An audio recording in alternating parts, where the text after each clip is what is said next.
everyone, welcome to Wellness Wednesdays. This is Selena here, and I want to welcome you to this week's series. This week we are going to answer some few questions that I get quite often from folks who are changing over to buying fresh foods is, how do I know what foods to get? It seems like I get my vegetables or my fruits and they aren't any good, and they get really frustrated with picking out the fruits and vegetables. So we're going to take a few minutes and go through just a few items in our local store here. And we're going to start off in the citrus section and look at some of the limes and lemons. So let's get started. So I start off here with the limes, and let's look at the limes here first. So they should be a nice green color. We do have a little bit of yellow on some of these. You see this dark green? That's kind of what we're looking for whenever we're looking at the limes. Whenever they're ripe, we're wanting a nice dark rich color. We look at this one, well, we see that it's really not uniform, and there's a little discoloring, and some of those spots, there's tons of different types of diseases that could be going on here. Not always do they test for disease, but overall what we're looking for is a nice, smooth, there's another one, this has a little bit of spots here to it, but we're looking for this nice and smooth and uniform without a lot of blemishes. So the lemons give us quite a bit more options here. So on this first one here there was a lot of bumps to it. There's some discoloring, and the bumps, there's mixed information as to whether or not those bumps are signifying anything actually wrong with the lemons or a fault in the lemons.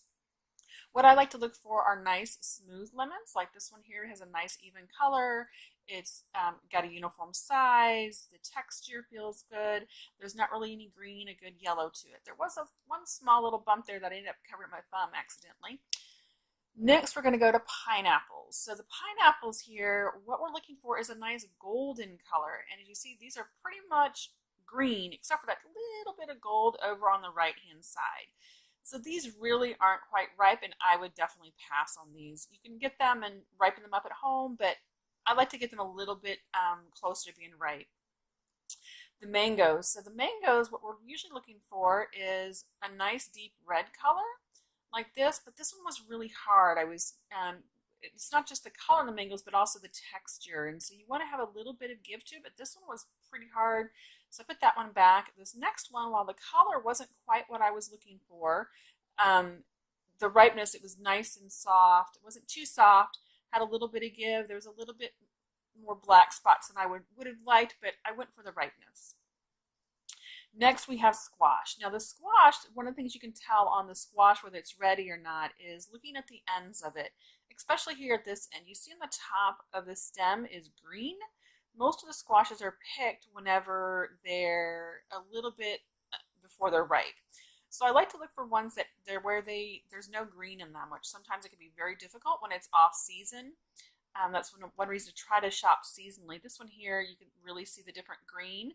And then you can see there the yellow. That's the deep, rich yellow color that I'm usually looking for because that's more of a ripe color. Like I said, it's really hard off season. We're in the winter time. This here is just typically a blemish from harvesting. I don't necessarily worry too much about those. I just will cut those out. Our next one that we went to is broccoli. And what we're looking for in broccoli is a nice rich color, even maybe a little bit of purple. I don't want any kind of blemishes. You can see a small little brown blemish kind of off to the center on the right hand side. I'm okay with that.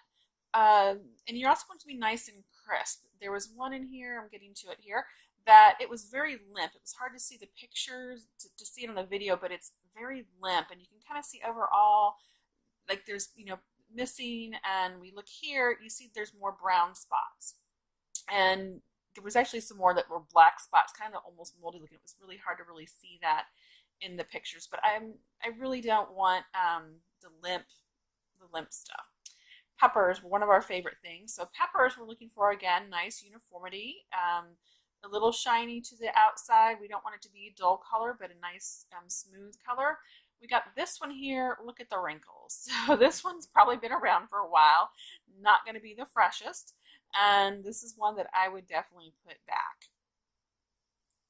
And these are the organic ones, and this is what I usually go for. Those other ones were non-organic. So we're looking for that in the organic packages. We're looking for ones that look nice and fresh and have that crisp look to them.